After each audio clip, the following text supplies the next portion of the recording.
Assalamualaikum warahmatullahi wabarakatuh. Halo teman-teman semuanya. Perkenalkan saya Thalia Revandisa dengan NIM 223209109. Di sini saya akan menjelaskan materi mengenai Good Corporate Governance atau GCG dengan studi kasus penerapan GCG di PT Ultra Jaya Milk Industry dan Trading Company Tbk. Yang pertama di sini adalah latar belakang munculnya dari GCG. Good Corporate Governance atau GCG menjadi populer karena banyaknya skandal perusahaan besar yang terjadi, baik di dunia maupun di Indonesia. Runtuhnya sistem ekonomi komunis membuat kapitalisme mendominasi dunia, di mana perusahaan swasta dan individu memiliki pengaruh yang besar, bahkan mampu mempengaruhi kebijakan negara. Di Indonesia, krisis ekonomi yang terjadi juga diakibatkan oleh lemahnya tata kelola perusahaan dan pemerintahan. Praktik korupsi, kolusi, dan nepotisme menjadi masalah utama. Contoh-contoh nyata meliputi penyalahgunaan dana BLBI, direksi BUMN yang tidak independen, hingga rekayasa laporan keuangan oleh akuntan dan konsultan. Pengertian GCG menurut beberapa ahli, yang pertama ada Cadbury Committee. GCG adalah seperangkat pengaturan yang mengatur hubungan antara semua pemangku kepentingan perusahaan. Lalu menurut Sukrisno Agus, GCG adalah sistem yang mengatur hubungan antara Dewan Komisaris, Direksi, pemegang saham, dan juga pemangku kepentingan lainnya. Lalu menurut Organization for Economic Cooperation and Development, GCG sendiri adalah struktur yang terdiri dari pemegang saham, direktur, manajer, dan alat pencapai tujuan, serta pemantau kinerja. Lalu dari beberapa pengertian tadi dapat disimpulkan bahwa pengertian GCG adalah sistem yang mengatur hubungan antara pihak-pihak dalam perusahaan seperti direksi, komisaris, pemegang saham, dan stakeholder lainnya. Lalu tujuan utama dari GCG sendiri adalah memastikan bahwa perusahaan dikelola dengan transparan, akuntabel, dan juga profesional. Selanjutnya adalah tujuan GCG dalam beberapa poin. Yang pertama adalah meningkatkan kinerja organisasi. Lalu yang kedua adalah menciptakan nilai tambah bagi stakeholder. Dan yang ketiga adalah mencegah manipulasi dan juga kesalahan manajemen.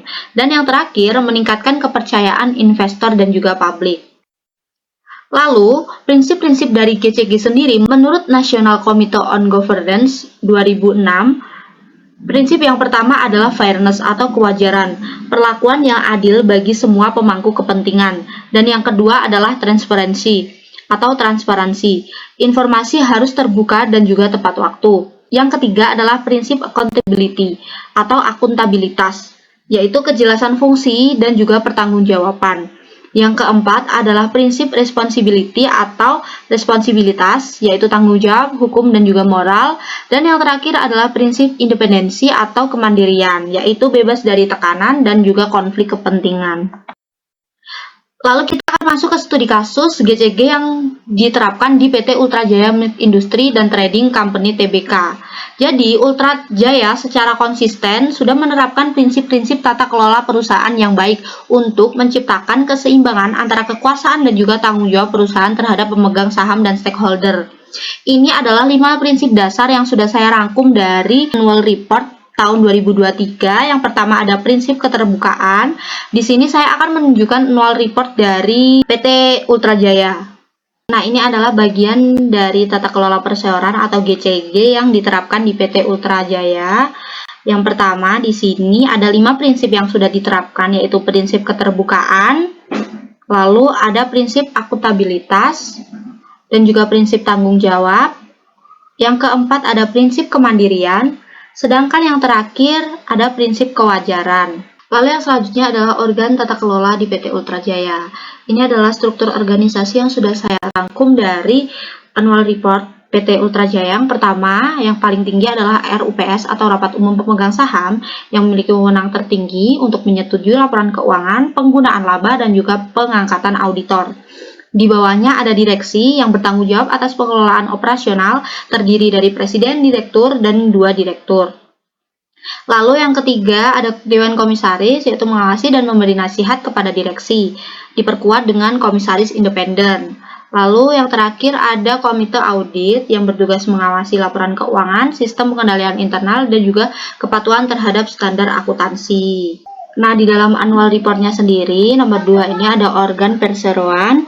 yang menurut Undang-Undang Nomor 40 Tahun 2007 tentang perseroan terbatas. Yang dimaksudkan organ perseroan adalah RUPS, Dewan Komisaris, dan juga direksi. Nah, PT Ultra Jaya sendiri sudah sesuai dengan undang-undang yang berlaku, yaitu ada rapat umum pemegang saham, lalu direksi, Dewan Komisaris, dan yang terakhir ada komite audit. Untuk selanjutnya masuk ke contoh praktik GCG di PT Ultra Jaya. Yang pertama adalah RUPS dilakukan rutin dan juga sesuai regulasi OJK.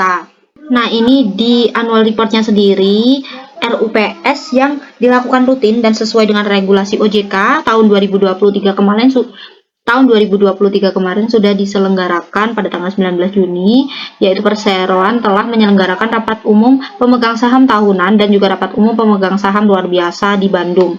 Lalu yang kedua, laporan keuangan diaudit independen dan terbuka. Dan ini contohnya yang ada di annual report laporan auditor independen dari PT Ultra Jaya. Beberapa opini yang diberikan oleh auditor Tanubrata, Sutanto, Fahmi, Bambang, dan juga rekan. Yang ketiga, komite audit independen aktif melakukan pengawasan. Nah, ini adalah dua komite audit yang menjabat di PT Ultra Jaya.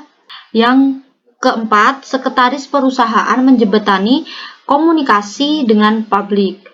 Di annual reportnya sendiri, sekretaris perusahaan pada tahun 2023 kemarin sudah melakukan beberapa agenda, dan ini tertulis di sini sudah memfasilitasi penyelenggaraan RUPS, beberapa RUPS dan juga penyelenggaraan public expose, mengkoordinasi penerbitan laporan tahunan, laporan keberlanjutan, dan juga melaksanakan seluruh kewajiban perseroan kepada OJK dan Bursa Efek tepat pada waktunya. Yang kelima, dividen dibagikan secara adil dan disetujui oleh pemegang saham. Seperti yang tertulis di RUPS tahunan tahun 2023 kemarin, di sini juga menjelaskan pembagian dividen tunai kepada seluruh pemegang saham. Dan yang terakhir adalah direksi dan komisaris aktif melakukan rapat evaluasi kerja. Nah, ini buktinya berdasarkan peraturan OJK nomor 33 dalam tahun 2023 kemarin, Direksi Perseroan secara rutin melakukan rapat bulanan dengan seluruh kepala departemen yang dihadiri oleh seluruh anggota direksi. Dalam tahun 2023, direksi juga melakukan 3 kali rapat gabungan yang dihadiri oleh Dewan Komisaris. Lalu selanjutnya ada sistem pengendalian dan juga manajemen resiko. Yang pertama adalah penggunaan sistem ERP Oracle untuk kontrol keuangan. Yang kedua ada pengawasan mutu produk dengan teknologi tinggi dan uji rasa. Yang ketiga ada perencanaan strategis berbasis target dan KPI. Yang keempat ada audit internal dilakukan lintas departemen secara berkala. Dan yang kelima ada identifikasi resiko persaingan mutu, nilai tukar, dan juga pandemi COVID-19 kemarin. Dan yang terakhir adalah langkah mitigasi produktif, yaitu pemantauan vendor, OC, teknologi, dan teknologi terbaru. Nah, ini adalah sistem pengendalian internal dari PT Ultra Jaya, ada di bidang keuangan, di bidang pemasaran, lalu ada di bidang produksi, dan yang terakhir itu ada manajemen resiko dari PT Ultra Jaya sendiri. Jadi, kesimpulannya, GCG itu bukan sekedar kewajiban hukum, tapi merupakan fondasi penting dalam menjalankan perusahaan secara etis dan juga profesional. Lewat studi kasus PT Ultra Jaya tadi, kita belajar bahwa prinsip GCG seperti transparansi, akuntabilitas, tanggung jawab, independensi, dan keadilan bisa diterapkan secara nyata dan juga konsisten.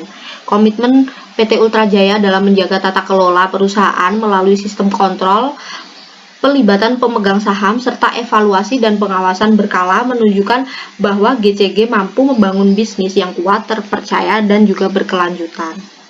Mungkin itu saja yang bisa saya sampaikan, kurang lebihnya mohon maaf. Wassalamualaikum warahmatullahi wabarakatuh.